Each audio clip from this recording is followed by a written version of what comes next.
afternoon, everybody. It's still the morning here in London, and for once, it's not raining. Um, so as Stefan said, I'm the consultant nurse at Queen Square. We are a really large neuroscience centre. We care for about 5,000 people with MS. As you said, I have been an MS nurse for a long time, 2008. So I have to say that digital tools were not really available when I started my MS nurse career in 2008. But my background was bladder and bowel before that. So I've been a CNS in the NHS in the UK since 2003. So thank you to MS Nurse Pro for asking me to take part in today. Actually, it was really interesting to look at what digital information sources that we use and what's available for MS, because I think it has changed so much, certainly over my MS nurse career so far. So what I'm going to focus on is briefly a sort of run through the digital tools and information sources that are available in the UK, and then focus a bit more on the role of the neurosciences nurse in supporting people with MS to navigate this huge volume of information that are available to them. And certainly in preparing this, and I'm currently studying a master's at the moment, how much information is out there on the internet. And when I think back to how we looked at information in the past, how much has it changed in the last 25 years? So thinking about digital information sources that are available for MS nurses in the UK, really there's three main ways that we gain this information. Either it's through professional organisations, voluntary organisations such as the MS charities, and there are a lot of them, but in the UK, the MS Trust and the MS Society, the two largest MS charities. But then also, I think we gain information from further afield. So that's going to be through MS International Federation, the European MS Platform, and IO MSN as well. And then thinking about the ways that MS nurses are educated in the UK, we're really well supported by the MS Trust and the MS Society. Obviously MS Nurse Pro, and I have to say I've got a new nurse that started this morning who's going to be set off on the MS Nurse Pro journey. Our last nurse that joined us in December completed it in record time, so she set a bit of a high precedent. But also in the UK, we've got a multidisciplinary agency called the MS Academy as well. So in the UK, the MS nurses are encouraged to be part of the UK MS Specialist Nurse Association, which really gives quite a lot of online support in that there are, you can raise questions, you can interact with your other MS nurses. It's a way of us sharing information with one another. So sharing presentations, sharing best practice. And I think, it's, I'm trying to persuade my team that it's a really valuable thing to be part of. And obviously being part of the UK MSSNA then automatically gives us some link into the IO MSN as well. So coming on to the IO MSN, and I think when I had to reflect on how I utilise this online information, it's mainly through accessing the International Journal of MS Care, but also, looking at the other information that's online on the website. So it's all about sharing good practice. With the MS Trust, so the two main charities, as I said, are the MS Trust and the MS Society. So the MS Trust is the smaller of the two, but equally as powerful. And a really big part of the MS Trust is about the remit is to provide information for both people with MS, but also MS healthcare professionals. And actually they do support us by every new MS nurse in the country has access to their foundation course, which online was, during the pandemic, was all online. I'm pleased to say it's back to mostly face-to-face, but also through their podcasts and their webinars. And if anybody looks too far into the MS Trust, they can see me through the MS Nurse Ages. So the hair is just the same, just few more wrinkles, unfortunately. MS Society, and they have an experts in MS forum, and they do provide an awful lot of online training. Particularly interesting is stuff about co-producing work with people with MS, but also lots of information to download, and always about sharing best practice. And I think that's where actually in between any fantastic meetings that we might get the opportunity to go to, how really we can make use of digital information. Oh, I've gone too fast. MS, Multiple Sclerosis Academy in the UK. This is part of a wider umbrella organisation called the Neurology Academy. It's fantastic because it is a multidisciplinary platform. So all of its webinars and masterclasses are aimed at all MS healthcare professionals. So from GPs to neurologists to pharmacists to all of our allied healthcare professionals. And I think this is, this is an amazing organisation to be part of, and probably find myself speaking on it quite a lot because the medical lead is our lead consultant at Queen Square. But, there are online webinars all the time that either you can access live. So say, for example, recently there was a session on vaccinations in people with MS who are in the era of the high efficacy DMTs. But then you can look back on any of the webinars that have gone on over the previous couple of years. So say, for example, you can look at, smouldering MS, is this real? Or certainly there's been webinars on domestic violence and abuse in MS. So lots of information there. And of course, MS Nurse Pro, which I can't speak highly enough about. And actually, it's a core part of our MS Nurse training here at Queen Square. So they're quickly thinking about digital information available for people with MS. So obviously, the NHS, through our National Health Service, it has the central NHS website, but each organisation will have its own websites that have a lot of information on them as well. Thinking about the voluntary organisations, so MS UK, Overcoming MS, as well as the MS Trust and the MS Society. And then obviously, probably the biggest piece of online information that's out there. So thinking about blogs and podcasts and social media groups that are out there as well. So thinking about the different organisations that are out there that I recommend people, I signpost people to most commonly, MS Together, which is a relatively new charity in the UK, was launched, officially launched last year, but has been going for a couple of years now, set up by a young lady with MS. MS Together aims at the sort of 18s to 35s age group. Oh, I think I've gone past one. Shift.ms, which I remember I was quite a new MS nurse when Shift.ms first arrived, again set up by George Pepper up in Leeds, feeling that the MS Society support groups in the UK weren't really providing enough information. I think Shift.ms and MS Together, an awful lot of what they do is online, but also it's about sharing information. It's about setting up support systems, which really can't be underestimated. And those are the two main platforms that I send people to. I'm sure many of you are familiar with Overcoming MS. Again, an awful lot of people in the UK will access Overcoming MS, and their information is updated regularly. But the big question is, how can we as neuroscience nurses support people with MS to access, good digital information and avoid the pitfalls of Dr. Google? Other search engines do also exist.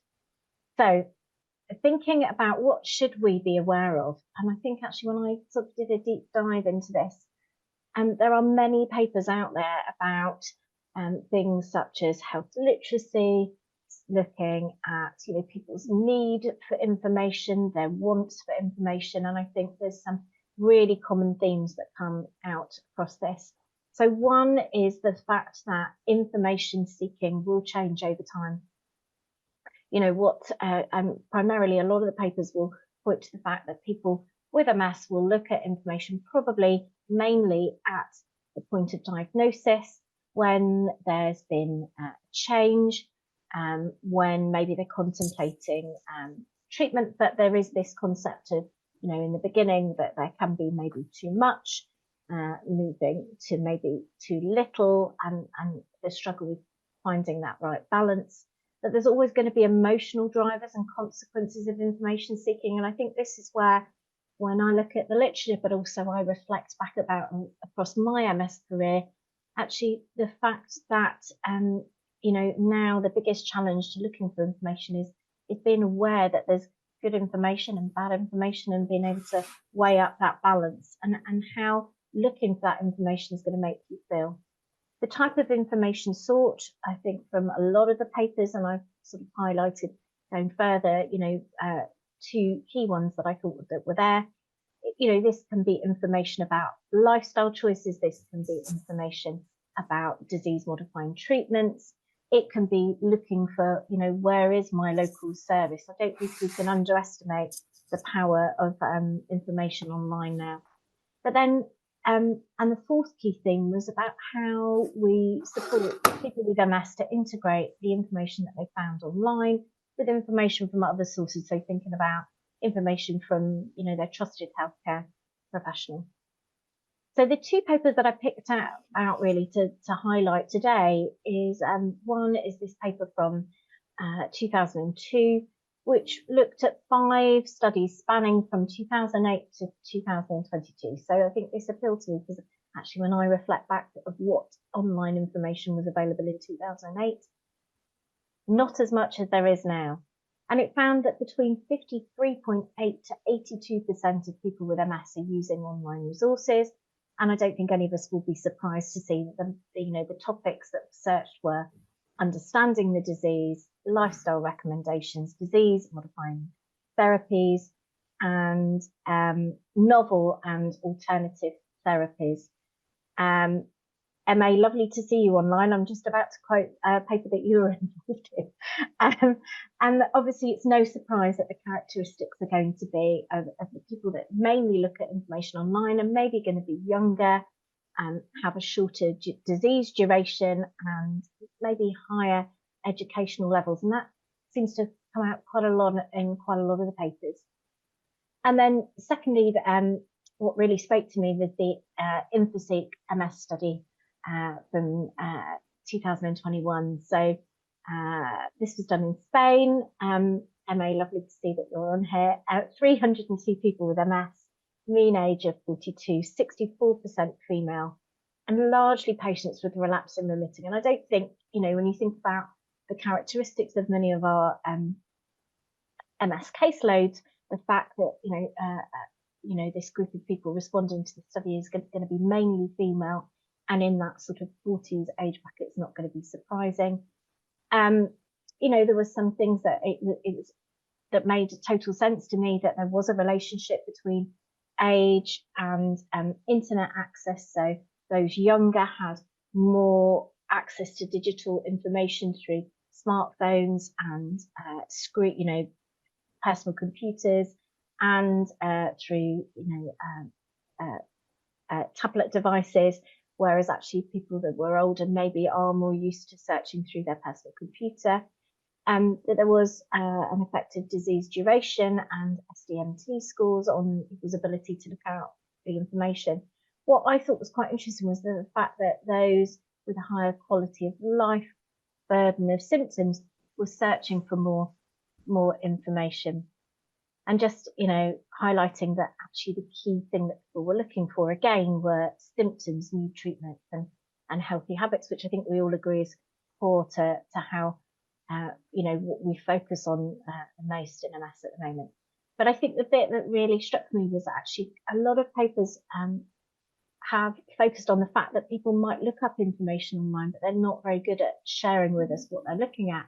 Whereas actually the InfoSeek did show that actually the quality attributed to the different sources of information, actually the most trusted people were the neurologist and the MS nurse. So thinking about how we can support people to make more sense of the information out there, I had to reflect back on a booklet that I used quite early on in my MS nurse career, which was produced by a UK charity called Sense About Science. And at that time, when it in its first version, it was co-produced with charities for dealing with people with long-term conditions in the UK, such as Parkinson's UK and the MS Society. And it was really focused on guiding how we can help guide the people that we see to be more informed about online and print information. And really, it focused on different things. And the newest version was published in 2013. And actually, when I was looking through it again, it really struck me how actually a lot of the points really make sense still today in this digital era. So it was about how do we educate people to be able to make sense of the medicine that's in the news. So whether or not this is on the television, in newspaper, online, how do we help people make sense of these inflated headlines? Especially when quite often, we'll talk about early promising trials. So, and I'm sure we've all come across people that as soon as something's on the news at 10 on the BBC, our switchboard at Queen Square gets jammed, particularly when it's one of our consultants on there. But it's how do we help people make sense of the trial reporting? So is that by, and this booklet's really helpful because it goes through the different stages of what clinical trials are, being able to guide people to what would be better information. It focused a lot, and this probably makes sense thinking about the time that this first came out in 2008, talking about alternative therapies online. What is unproven? How do you weigh up the risks from the sense of risk to your health, but also financial risk? And as its title said, if it sounds too good to be true, then maybe is it? And I think a big part of this is about how can we support people. So I suppose from the start, we need to be aware of any barriers to information seeking. And this is thinking about, people's cognition, thinking about their health literacy, their access to the internet, thinking about all the things that might affect our people with MS from finding good information. I think a big key part of it is discussing with people where they find good information, so trusted sources. And I think there's lots of data to say that actually, we're expecting an awful lot of people to be able to find good information.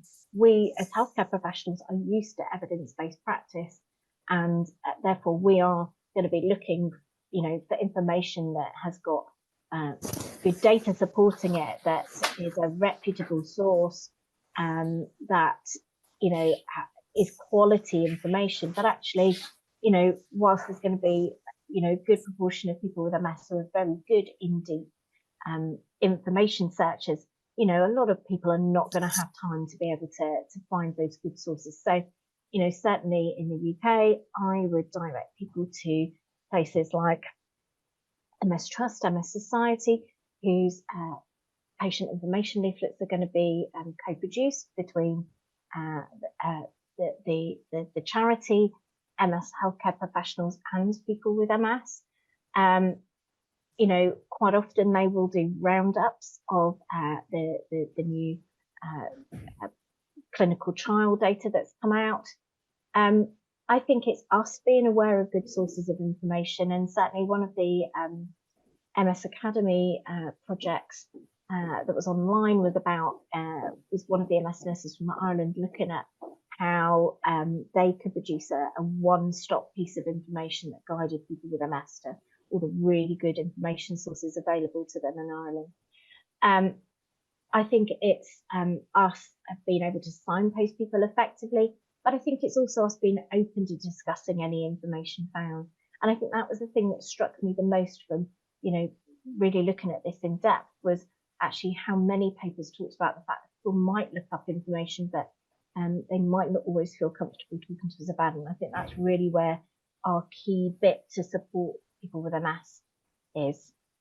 And I think I'm hopefully running to time. So, Stefan, over to any questions.